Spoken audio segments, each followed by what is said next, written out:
Ella arrived in Edinburgh just before dawn, stepping off the overnight train from London into a world still wrapped in fog and dreams. Waverley Station was quiet, and the only sounds were the rolling of suitcase wheels and the muffled call of birds waking in the distance. As she exited the station, the city unfolded before her, dark stone buildings, narrow closes, and castle ramparts rising from the mist like something out of legend. The air was cool and damp, carrying the scent of rain-soaked stone and blooming heather. She pulled her coat tighter and looked up toward the towering outline of Edinburgh Castle, perched atop its ancient volcanic rock. Lights flickered on in the windows of nearby shops. The city was waking slowly, as though savoring the moment. Her hotel was tucked into a quiet corner off the Royal Mile, the historic cobblestone stretch that connects the castle to the palace of Holyrood House. She passed ancient doorways, crooked lampposts, and early risers opening cafes and bakeries. Her room overlooked a sloping alley lined with ivy. The bed was wide and warm, and the ceiling had timber beams that whispered stories of centuries past. After a short rest and a hot shower, Ella headed back out into the morning light. The fog had begun to lift, revealing the full grandeur of the city. She walked uphill toward Edinburgh Castle, its thick stone walls commanding and proud. Inside, she wandered the courtyards, peered into the great hall with its high-beamed ceiling, and stood silently before the crown jewels of Scotland. On the castle's ramparts, she looked out over the city, rooftops, church spires, the Firth of Forth shimmering in the distance. Her stomach grumbled, so she stopped at a tea room near Lawn Market. The warmth inside was welcome. She ordered a pot of Scottish breakfast tea and a plate of buttered toast with raspberry jam. At a nearby table, an old man read a leather-bound book and nodded politely to her. Late in the morning, she joined a walking tour through Old Town.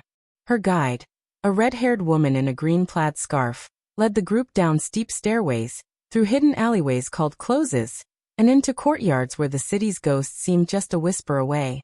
They passed Greyfriars Kirkyard, where the tombstones leaned like weary soldiers and stories of hauntings hung in the mist.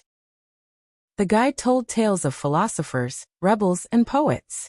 At the statue of Greyfriars Bobby, the little dog who had guarded his master's grave for 14 years, Ella felt her eyes sting unexpectedly. She left a tiny daisy at the base of the statue. By noon, the sun had broken through the clouds. The stone buildings glowed golden.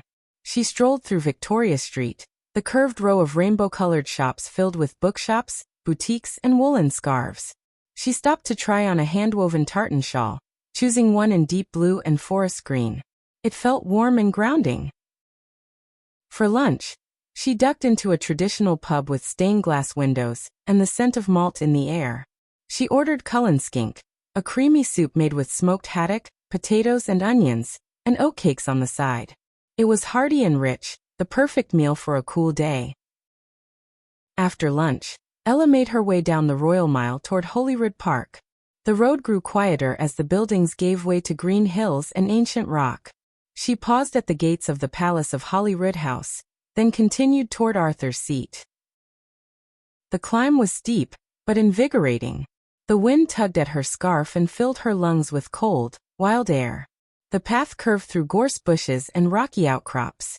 Around her, other hikers moved with purpose, some silent, others laughing. At the summit, the city stretched far and wide below. The castle stood proud. The sea sparkled. In the distance, clouds drifted slowly across the horizon. She sat on a flat stone and let herself rest. The wind howled in her ears, but inside she felt still. She descended slowly, stopping halfway to write in her notebook.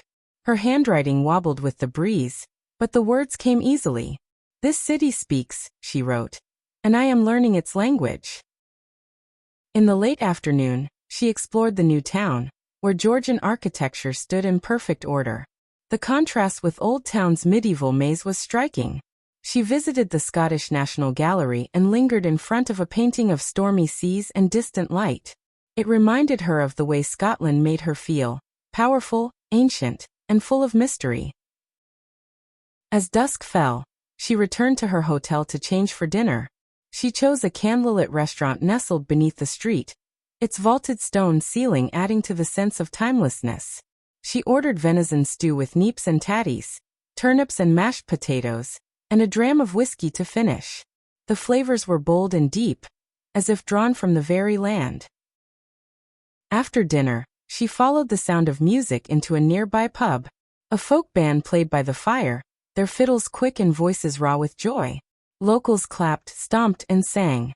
Ella found herself laughing, clapping along, swept up in the rhythm of the night. Later, she wandered back through the now quiet streets. The castle was lit with golden light, standing eternal above the city.